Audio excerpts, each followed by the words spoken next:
ಇದ್ರೆ ನೆಮ್ಮದಿಯಾಗಿರ್ಬೇಕು. ನಿಜವಾಗ್ಲೂ ಒಂದೊಳ್ಳೆ ವಿಷಯನ ದರ್ಶನ್ ಅವರು ಕೊಟ್ಬಿಟ್ಟು ಅವ್ರು ನೆಮ್ಮದಿಯಾಗಿ ಜೈಲಲ್ಲಿದ್ದಾರೆ ಅಂತ ನಾನು ಅನ್ಕೊಂಡಿದ್ದೀನಿ. ಆದಷ್ಟು ಭಗವಂತ ಅವ್ರನ್ನ ಆ ಸಂಕಷ್ಟದಿಂದ ಪಾರ್ ಮಾಡಿ ಆಚೆಗೆ ತಗೊಂಡ್ಬಂದು ಇನ್ನಷ್ಟು ಅಭಿಮಾನಿಗಳನ್ನ ಅವರು ಇಂಥ ಒಂದು ಮೂವಿಗಳನ್ನ ಮಾಡೋದ್ರ ಮುಖಾಂತರ ಮತ್ತೆ ಬಾಕ್ಸ್ ಆಫೀಸ್ ಸುಲ್ತಾನ ಅನ್ನೋ ಒಂದು ಬಿರುದನ್ನ ಶಾಶ್ವತವಾಗಿ ಉಳಿಸ್ಕೊಳ್ಬೇಕು ಅಂತೇಳಿ ನಾನು ಕೂಡ ದರ್ಶನ್ ಅವ್ರ ವಿಚಾರದಲ್ಲಿ ಅಪೇಕ್ಷೆ ಪಡ್ತೀನಿ. ಅದ್ಭುತವಾದ ಸಾಂಗು, ನಾವು ಕೂಡ ಅದನ್ನ ನೋಡಿದ್ರೆ ಹೆಚ್ಚು ಕಡಿಮೆ ಕೋಟಿಗಟ್ಟಲೆ ಜನ ನೋಡಿದ್ದಾರೆ. ಇದಲ್ವೇನ್ರಿ ಸಾಧನೆ ಅಂದರೆ? ಹೌದು, ಅವ್ರ ಟೈಮ್ ಸರಿ ಇರಲಿಲ್ವೇನೋ, ಘಟನೆ ಆಗಬಾರ್ದಾಗಿತ್ತು, ಆಗೋಗಿದೆ. ಹಂಗಾಗಿ ಅವ್ರಿಗೂ ಕೂಡ ಅದರಲ್ಲಿ ಪಶ್ಚಾತ್ತಾಪ ಖಂಡಿತ ಇದೆ. ಆದರೆ ತಪ್ಪು ನಡೆದಿರೋದ್ರಿಂದ ಕಾನೂನು ಏನು ಕ್ರಮ ತಗೊಳ್ಳುತ್ತೋ ತಗೊಳ್ಳಿ. ಹಂಗಂತ ಹೇಳಿ ಅವರು ಅದ್ಭುತವಾದ ಕಲೆ ಹೊಂದಿರುವಂತಹ ಸರಸ್ವತಿ ಪುತ್ರ.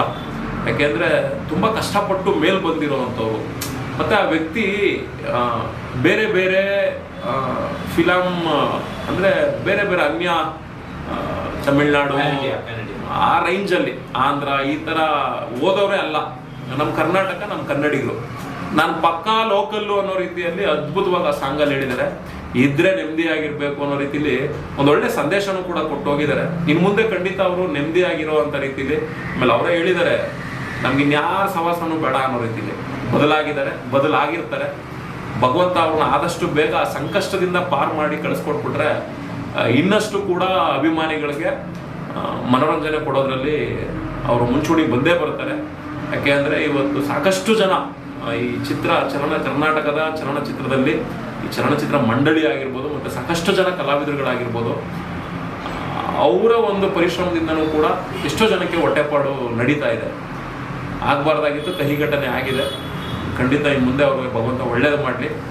ಈ ಒಂದು ಮೂವಿ ಏನು ಲಾಂಚ್ ಆಗ್ತಾ ಇದೆ ಡಿಸೆಂಬರಲ್ಲಿ, ನಮಗೂ ಕೂಡ ಚೆನ್ನಾಗಿ ಗೊತ್ತಾಗ್ಬಿಟ್ಟಿದೆ ಈಗ ಆಲ್ರೆಡಿ.